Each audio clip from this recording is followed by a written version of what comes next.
गजेंद्र का पकड़ जाना। परीक्षित ने पूछा, भगवान आपसे यह सुनना चाहते हैं कि भगवान ने गजेंद्र को ग्रह से कैसे छुड़ाया था। श्री सुखदेव जी कहते हैं, परीक्षित, क्षीर सागर में त्रिकूट पर्वत की तराई में वरुण जी का एक ऋतुमान नामक उद्यान है। वरुण जी का ऋतुमान नामक उद्यान है। इस उद्यान में एक सुंदर सरोवर था।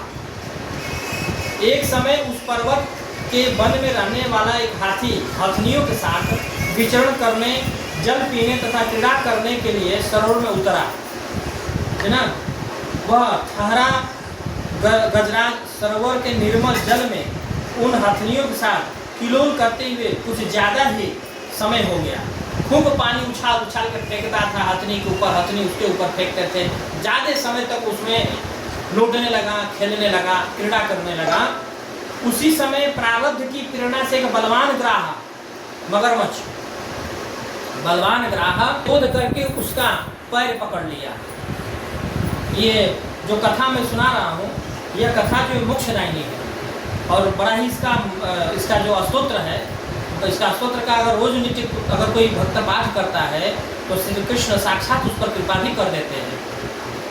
यह निसंदेह सत्य है और हर जगह इसका वर्णन भी आया है। गजेंद्र मोक्ष, उस स्तोत्र का नाम है गजेंद्र मोक्ष। उसको हिंदी में या संस्कृत में अगर आप इसका पाठ करते हैं गजेंद्र मोक्षा, तो भगवान की कृपा बहुत जल्दी आप पर हो जाएगी, ठीक ना। गजेंद्र ने अपने आप को छुड़ाने की बहुत कोशिश की, परंतु वह छुड़ा न सका। बहुत छुड़ाने का प्रयास किया। गजेंद्र और ग्रह अपनी अपनी पूरी शक्ति लगाकर भिड़े हुए थे। लड़ते लड़ते उन्हें 1000 वर्ष बीत गया। कितना? 1000 वर्ष तक। अब सोचिए, वह मगरमच्छ भी कितना बलशाली होगा और वह हाथी भी कितना बलशाली होगा कि लड़ते लड़ते उनको 1000 वर्ष बीत गया। 1000 साल तक लड़ते रहे सब उस सरोवर में, उस तालाब में। अंत में जब बहुत दिनों तक बार बार जल में खींचे जाने के कारण गजेंद्र का शरीर शिथिल पड़ गया। अब मगरमच्छ भी उसको छोड़ नहीं रहा था, क्योंकि उसका आहार है। सोच रहा था इसको खींच के नहीं ले जाएंगे तो फिर हम भूखे रह जाएंगे। और जो गजराज था वो सोच रहा था कि अपने बल से मैं इसको खींच के बाहर लेके चला आऊँ, ताकि यहाँ इस पर अपना पैर रखेंगे तो यह जैसे आराम हो जाएगा। लेकिन इतना बलवान था वो ग्राह कि उसको लड़ते लड़ते, क्योंकि पानी में मगरमच्छ का उत्साह दुगुना हो जाता है। पानी में मगरमच्छ बलशाली और हाथी से दुगुना बलशाली हो जाता है, ठीक ना। तो शिथिल पैर तक उसने अपने छुटकारे पर विचार किया। अंत में जब कोई उपाय न सूझा, तब वह इस निश्चय पर पहुंचा कि यह ग्राह नई विधाता की फांसी का फंदा है। वह समझ गया कि यह कोई मगरमच्छ नहीं है, यह हमारा काल है। यह फांसी का फंदा है जो अब छूटेगा नहीं, मेरा प्राण लेकर ही छूटेगा, ठीक ना। इसमें फंसकर मैं आतुर हो रहा हूँ। अब मैं संपूर्ण विश्व के एकमात्र आश्रय भगवान की ही शरण लेता हूँ। जब हार गया तो हारे को हरि नाम। जब आदमी हार जाता है, हे भगवान चिल्लाता है। उसी प्रकार जब गजेंद्र ने अपने बल से देखा कि इसको मैं नहीं जीत पाऊंगा, तब भगवान का सहारा लिया, उनके नाम का सहारा लिया। परीक्षित अपनी बुद्धि से ऐसा निश्चय करके गजेंद्र ने अपने मन को याद करके फिर पूर्व जन्म में सीखे हुए श्रेष्ठ स्तोत्र द्वारा भगवान की स्तुति करने लगा।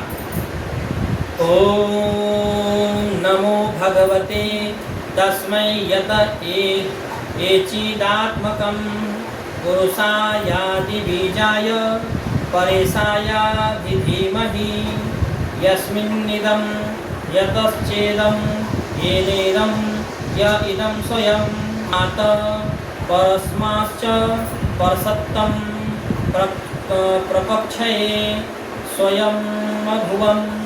गजेंद्र ने कहा, जो जगत के मूल कारण है और सबके हृदय में पुरुष के रूप में विराजमान है, समस्त जगत एक मात्र स्वामी है, जिनके कारण इस संसार में चेतना का विस्तार होता है, उन भगवान को मैं नमस्कार करता हूँ, प्रेम से उनका ध्यान करता हूँ।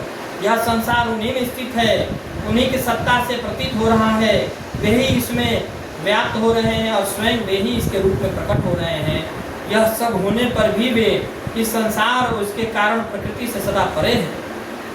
उन स्वयं प्रकाश, स्वयं सिद्ध, सत्तात्मक भगवान की मैं शरण ग्रहण करता हूँ। इस स्तुति का वर्णन इस अध्याय में 2 से लेकर 19 तक है। परीक्षित जब गजेंद्र ने देखा कि भगवान गरुड़ पर विराजे हुए उसी की ओर चले आ रहे हैं, तब उसने बड़े ही आतुर और प्रेम भाव से उस सरोवर में खिले हुए कमल पुष्प को लेकर भगवान श्री हरि को अर्पण किया। भगवान ने देखा कि गजेंद्र अत्यंत ही पीड़ित है। उस समय प्रभु गरुड़ पर से कूद पड़े। अब जब भगवान को देखा आते समय, लेकिन इधर जो मगरमच्छ था वह जो है उनको खींच करके एकदम सरोवर के गर्भ में लेके चला गया, नीचे चला गया। तब वह गजेंद्र जो है कमल का नाद तोड़ करके सूंड को ऊपर उठा करके और बोला, हे प्राणनाथ, अब यह प्राण नहीं बचेंगे। हे दीनानाथ, प्राण नहीं बचेंगे। हे जगत आत्मा सर्वात्मा, अब यह प्राण नहीं बचेंगे। हे प्राणों के रक्षक दीनानाथ दीनबंधु, अब इस प्राण को आपको अर्पण है, इसे आप स्वीकार करिए। अब यह प्राण छूट रहे हैं दीनानाथ, या तो आप प्राण बचाइए अथवा अब हमको जाने दीजिए। जब ऐसा आर्त भाव से वह जब लगा रो करके चिल्लाने, तब जाकर के भगवान गरुड़ पर से कूद पड़े। सोचिए कितने दीनानाथ हैं, दीनों के नाथ हैं भगवान हमारे, है ना। गरुड़ कितने वेगवान हैं, गरुड़ के वेग को कोई नहीं देख सकता है। पलक झपकते गरुड़ यहाँ से वहाँ कहाँ चला जाएगा, मन की वेग से, और उस पर से कूद पड़े भगवान। और स्वयं भगवान दौड़ते हुए उस गजेंद्र पर कृपा करने के उद्देश्य से उस तालाब के पास पहुंच गए। दौड़ते हुए भगवान बड़े प्रबल वेग से दौड़े भक्ति की रक्षा करने के लिए, और साथ उन दोनों को सरोवर से बाहर अपनी शक्ति से भगवान ने ग्राह सहित गजेंद्र को बाहर निकाल दिया सरोवर से, और निकाल लिया तथा अपने आयुध चक्र से ग्राह का मुंह हार डाला, चीर डाला, ठीक ना। गजेंद्र को उसे छुड़ा। परीक्षित उस समय ब्रह्मा शंकर आदि देवता ऋषि मुनि गंधर्व आदि भगवान की प्रशंसा करने लगे। जय हो जय हो जय हो जय हो दीनानाथ दीनबंधु दयानिधान की जय हो।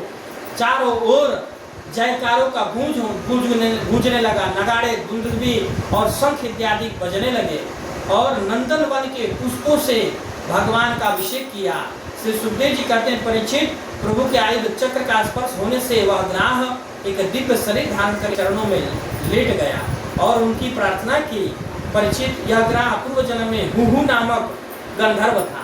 हुहु नामक एक गंधर्व थे, ठीक ना। एक समय सरोवर में स्त्रियों के साथ जा रहे थे, ठीक ना। उस समय देवल नाम के ऋषि भी उसी सरोवर में आए। उस गंधर्व ने क्रीड़ा करते हुए जल में डुबकी लगाई और ऋषि देवल का पैर पकड़कर पानी में खींचा। इसलिए नहाते समय किसी भी व्यक्ति का पैर पकड़ के नीचे नहीं खींचना चाहिए। अगर वह पैर पकड़ के पानी के अंदर अगर खींचता है तो निश्चय ही अगले जन्म में मगरमच्छ होगा, पक्का, शास्त्र कहता है, ठीक ना। खींचा, इस कारण वे रुष्ट हो गए और उसे श्राप दिया कि मगर ग्राह हो जा, यानी तू ग्राह हो जा, मगरमच्छ हो जा, ठीक ना। भगवान के चक्र का स्पर्श होने से उसका उद्धार हो गया और श्राप से मुक्ति पा लिया, ठीक ना। गजेंद्र ने अपने संग लिए भगवान की जो प्रार्थना की वह ध्यान देने योग्य है कि सवै न देवा सुरमर्त्या तिर्यंकन स्त्री न पंतो न पुमान न जंतवः नाथं गुणः कर्म न सन्न चासन निशेष शेषो जयतादशेषः। गजेंद्र ने कहा, वे भगवान जो बार बार प्रकट होते हैं अथवा लीन हो जाते हैं, न देवता है न असुर है, मनुष्य और पशु पक्षी भी नहीं है, वे न स्त्री है न पुरुष है न नपुंसक है, तो वे कोई साधारण या साधारण प्राणी भी नहीं है, न वे गुण है और न कर्म है, न कार्य है न कारण है। सबका निश्चित हो जाने पर जो बच रहता है वही उनका स्वरूप अर्थात यही सब कुछ है। वही परमात्मा मेरे उद्धार के लिए प्रकट हो।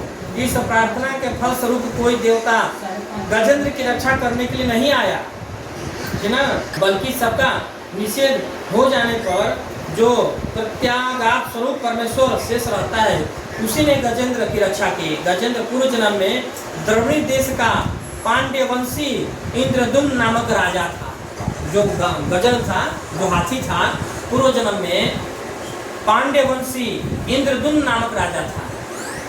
एक बार राजा इंद्रदुम्न राजपाट छोड़कर मलय पर्वत पर जा तपस्वी का वेश बनाकर भगवान की आराधना करने लगे। उसी समय दैव लोक से अगस्त्य मुनि अपने शिष्य मंडली के साथ वहाँ पहुँचे। उन्होंने देखा कि यह प्रजा पालन और गृह स्थोचित अतिथि सेवा आदि धर्म का परित्याग करके तपस्वी की तरह एकांत में चुपचाप बैठकर उपासना कर रहा है, इसलिए वे राजा पर कुपित हो गए। उन्होंने राजा को यह